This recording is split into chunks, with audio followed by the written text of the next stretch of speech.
Hello and welcome to my summary and commentary of part 14 of the introduction to Oswald Spengler's Decline of the West. This is a nice little section. Spengler touts his program a little bit more, and then he provides the readers with a practical tip on how they should spend their lives, but one that's actually totally different than how he spends his life. But given that his life of scholarship has led him to this insight, maybe it's not a contradiction at all. So let's get into it. He says, "From this high plane of contemplation that we have now attained, the rest is easy." So the high plane of contemplation is realizing that each of these high cultures is an organism with a lifespan. So the West is an organism with a lifespan, and now we have reached the civilized phase where we're now in our dying stage.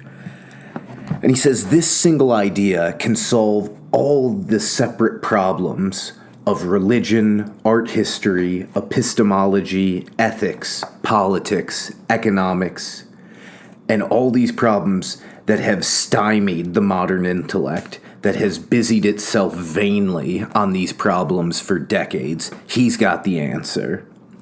And this idea only needs to be expressed with full clarity to become indisputable. So once his idea is expressed, it is indisputable. Now, is Spengler just talking his book here? So this is a finance phrase, I guess you'd say. If some guy's touting a security or touting a commodity, a cryptocurrency, things like this, somebody who's skeptical about it would say, hey, you're just talking your book. So is Spengler just talking up his book here? I think there's an element of that. But it is interesting. So he says, this idea, not only is it indisputable, it is one of the inward necessity of the Western culture and of its world feeling. And it immensely deepens the world picture natural and necessary to us as Westerners, because it gives us this Copernican, this full view of all the high cultures revolving around the morphology of history, not just revolving around the West and some ancient medieval modern scheme that is meant or that unconsciously kind of arrogates to the West this central position that it doesn't really deserve. And there's a lot of truth to that. So I think Spengler is largely correct that it does immensely deepen our world picture, our world history. If I didn't think that, I wouldn't be spending all this time reviewing this book and trying to emphasize the very good parts about it, but also to criticize the parts that I don't think are so good. And now he really has a poetic flourish. He says, this way of looking grants us a privilege of dream calculation, till now permitted only to the physicist. Dream calculation, a privilege of dream calculation.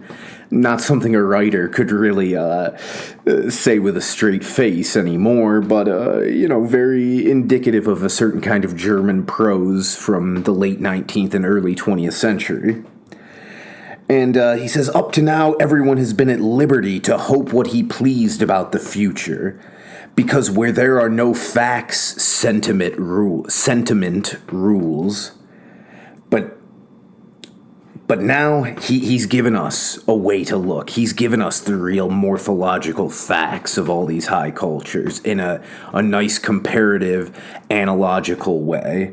So now we can see this late civilized phase of our culture where we have these limited possibilities. So what can happen will happen with the unalterable necessity of destiny. And he says freedom, this risky word freedom, is the freedom to do the necessary or nothing at all. So, yeah, who really knows about that? I think what he's saying is that at this late stage of a culture, now that we're in the civilized phase, the possibilities have narrowed tremendously because the form has actualized itself. just the same way that when you're 75 or 80 years old, your possibilities have narrowed immensely. You're not going to join the 100-meter dash, that's for sure, and you're not going to be able to train yourself at sprinting or jumping the way that you could have when you were a young man, even if you had all this potential at it. It's just not on the cards. So he's saying, what is possible is going to actually be necessary here because your possibilities are so limited at this late age. And he says, the present is a civilized, emphatically not a cultured time. And ipso facto, a great number of life capacities fall out as impossible. So just as I was saying, you're not going to be a sprinter or a jumper or a basketball player at this point in your life. Or even like a mathematician or something like that. The best mathematicians are usually in their 20s and 30s. It's kind of a young man's game. So things of that nature. But as long as you are kind of resigned to your place in life at 75, 80, you can still do productive things. Having wisdom, having erudition, things like this. So this is what Spengler's kind of urging us on to. And he says, it's not in our power to change these, though the pessimist philosophers and poets will lament it. And he says, people will no doubt object that such a world outlook would be unhealthy for all and fatal for many. But this doesn't concern Spengler, because this is the truth in his eyes, and I respect that. I mean, all these people who kind of, have what some people call kind of the Nietzschean critique of modern society, where, or these kind of postmodern Christians, these postmodern traditionalists, who kind of want to go through the motions with traditions that have lost that underlying religious strength, that underlying, because any religion that's not believed in with complete sincerity is fundamentally hollow. And Spengler's kind of making a point like that. Like, as much as you might lament the fact that the culture is on to a late period, you lamenting that fact and you being scared that a lot of people aren't going to be able to handle that. They're not going to be able to recognize that the culture has a lifespan and that it's toward the end of its lifespan. That's not really going to change anything, and why should he mince words just because it would upset you? So I completely respect that, maybe just because I'm a New Yorker, but I greatly respect that. So he further says, but we must reckon with the hard, cold facts of a late life. So exactly like I'm just saying. And again, I just think he's totally right. You can lie to a woman who's 45 and tell her, oh, yeah, it doesn't matter that you didn't have any children, and, maybe you should go and, try to still act like a 21-year-old or something, but that's going to be horrible advice for her. And the same thing for a man who's 80 years old, and you say, well, maybe you can get into the 100-meter dash, and then he's going to pull his hamstring. So he's trying to really face what he views as the facts, and that's why I'm always going to respect him and think that he's worthwhile, even when I disagree with him. He's definitely trying his best to confront whatever he perceives in front of him. And he says architectural, artistic, and musical endeavors, they've been exhausted. So this is a point I've made in some of our earlier sections that he kind of makes more explicit here. Art, architecture, so the visual arts, architecture, and music, he says they've all been exhausted by this point, and nobody can hope to develop on them really anymore. Now, maybe you disagree with that. You think, well, what about the Beatles? What about I'm trying to think of King Crimson or something like that.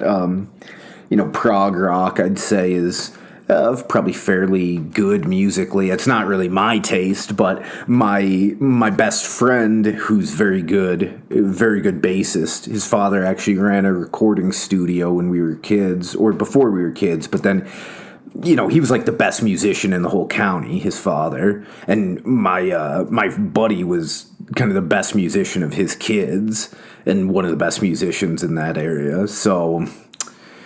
he likes progressive rock a lot, so I would, that's kind of what I'll lean to. Or Donald Fagen, Walter Becker, Steely Dan. That's more my taste. I'm a jazz rock guy, so yacht rock or whatever you might say. But so there has been some good music. I mean, I'm not trying to say none of it's been good, but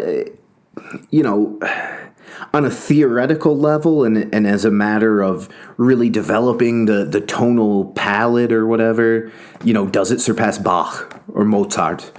Mozart, man, that was such a bad pronunciation. Sorry, Mozart. Let me just say it that way. That was such a bad mix of accents. Sometimes they just come out terrible. Okay, but so maybe, and then architecturally, so he would really hate like our skyscraper architecture. American architecture is always going to be a punching bag for him. But I mean, I think there have been some reasonably nice ones, all around the world. I think the Burj Dubai, man, my accent's just not feeling very good tonight. But the Burj Dubai in United Arab Emirates, I think that's a pretty nice looking tower, obviously. I don't know. I mean, I'm not in a place to say it, but he would call all these sorts of things radically false and mannerized art. That's what he calls them here. He says, people who are still trying to pursue new avenues in these arts, it's just this bait offered by radically false and mannerized art of the moment. And certainly with respect to kind of this atonal music, I think Philip Glass and guys like that, yeah, I think that's total nonsense. I mean, you look at things like Jackson Pollock and all of that. I mean, it's... you wouldn't be surprised for somebody to conclude that we're descending into barbarism when you look at a lot of modern visual art. I mean, Jackson Pollock. With guys like Jackson Pollock, you do wonder how much of it is just money laundering. Because I'm not sure, how hip you are to all that. But the art market is a great way to launder money because the values are inherently subjective. It's a good way to clean the money. And how much of that is duper's delight, right? So say you're a guy needs to launder some money, and how did you get the money that you need to launder? Well, probably in some sort of sociopathic endeavor, right? Why would you need to clean the money if it wasn't gained in an antisocial way? So how much of it is they want to promote art like Jackson Pollock and complete turd like that just because that heightens the duper's delight, right? Because you're saying, well, I was able to clean my money with this fucking piece of shit art here, and they fucking believed it. They fucking bought it all. Right? I mean, I think there's a real duper's delight angle to modern art and how much of it is used for money laundering. But that only goes further to Oswald Spengler's point that it's all trash. That it's all trash and all these art forms are dead. So, I don't know, there's something to it. I hope music can develop more, but who knows? I mean, I think studio music really peaked in the 70s and 80s in the United States and obviously for the whole world, because when it comes to studio music, I mean, nobody was ever doing it better than the Anglophone people. I don't think. I mean, all the best studio music from, the 50s onwards, it's all recorded in the United Kingdom or the United States. So, I don't know. I think there's a lot to his argument here. So he says only extensive possibilities are left in the civilized phase. So this is a recurring theme. During the culture, that's when you're developing the inward possibilities. That's when the form is actualizing itself. But once the thing becoming has become the thing become, the dead thing become, this very big German idealist idea here. You have thing becoming and thing become. And that's kind of a foreign concept to a lot of English speakers, probably because it's not analytically that useful. But, for German idealists, is it useful? Whatever. But, So only extensive possibilities are left. This is why he thinks imperialism is always going to exist during the civilized phase. Now on to the final point, which I think is the most important point of this brief section, because mostly he's just kind of touting himself and his own project, and, getting some humor, or not even humorous. I mean, he's far more humorous in some of his other attacks on modern art, or psychologists, or impressionism, or anything like that. I mean, he's very, very good. Those are where he's just a joy to read, because to a certain extent, it's just kind of like right-on humor, the way that some mindless midwit would watch Stephen Colbert today. Just, right on, yeah! Say it to him, But, I don't know. It's, I just love when he does that stuff. So maybe we all have our vices with our indulgence in right-on humor. Though, obviously, that's not an equivalency, because they could both be in the category of right-on humor, and some could actually be funny and actually be poignant, and some could be completely trite, completely played out, completely conformist. So, I'm not trying to draw a false equivalency there. But his final point, he urges his readers to devote themselves to technics instead of lyrics, the sea instead of the paintbrush, and politics instead of epistemology, because he believes that this is an age of what he would call fact men rather than truth men. This is about the facts of history, about the inward necessity, about the destiny, not about any sort of grand ideological schemes or anything like that. It's all about what you can actually technically do. So this is kind of presaging his later work, which I don't think much of Man in Technics. It's a short book. It doesn't have a lot of punch into it. A lot of people have touched that ground since then, I think, in a much, much more poignant, prescient, and otherwise interesting way. But I will review Man in Technics at some point. But this definitely presages that. He thinks ours is an age of technics, which is not idiomatic English. You're going to say technics to somebody and be like, huh, okay. Because we just don't really speak like that in everyday English. But he's talking about the technical arts, technology, but much broader than that. We couldn't even just say technique in English. I mean, all of this, I could say, my technique in a certain sport, my technique for a certain thing, but we don't use technique in a broad sense of a broad category in English. But that's really what he's trying to say, is all of these arts that could be under technology, politics, economics, practical arts, we could say. It's kind of difficult to translate even from Atkinson's English into a more idiomatic form of English. But that's what he's saying. He's saying, the time to be an artist of any kind has long since passed, or certainly has passed, even if it hasn't been that long. What you want to be is a mariner, somebody on the sea, or somebody in the sky as a pilot. You want to be somebody in the factory who knows how to make a tank, or knows how to make, today a computer processor, a fab. You want to be those sorts of people. So I don't know. There's a lot to say for that. Certainly, I mean, if you look at modern Germany, that's what modern Germany is famous for, having great technology and producing great products. Germany and Japan. right? And even China more and more. I mean, geez, I wish I could, sneeze at some Chinese technology, but they're killing the United States in railway technology.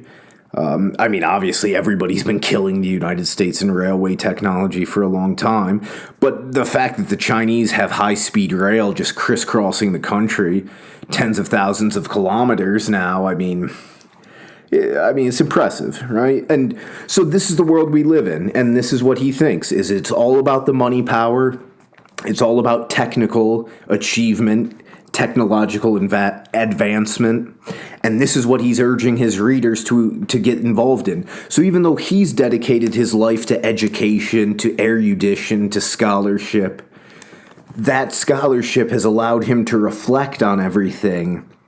And now, with this wider vantage point that he has, he can recommend to his readers, invest in technical education, invest in your prowess as a technician of some kind, and that is how you can help Germany, or how you can help whatever nation of the West or of the world broadly. But he would view even China and Japan as Western nations today, because they've adopted our technology and in many ways largely our point of view.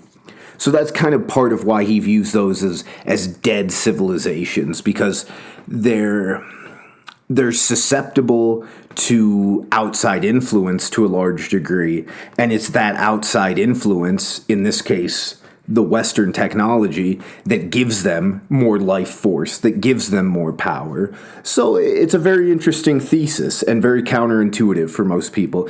But that's how he ends this very short section, Part 14 of the Introduction to Decline of the West, and he urges his readers to invest in developing their technical prowess. So maybe that's what we should all do, and maybe I should do that rather than just blather to all of you on YouTube.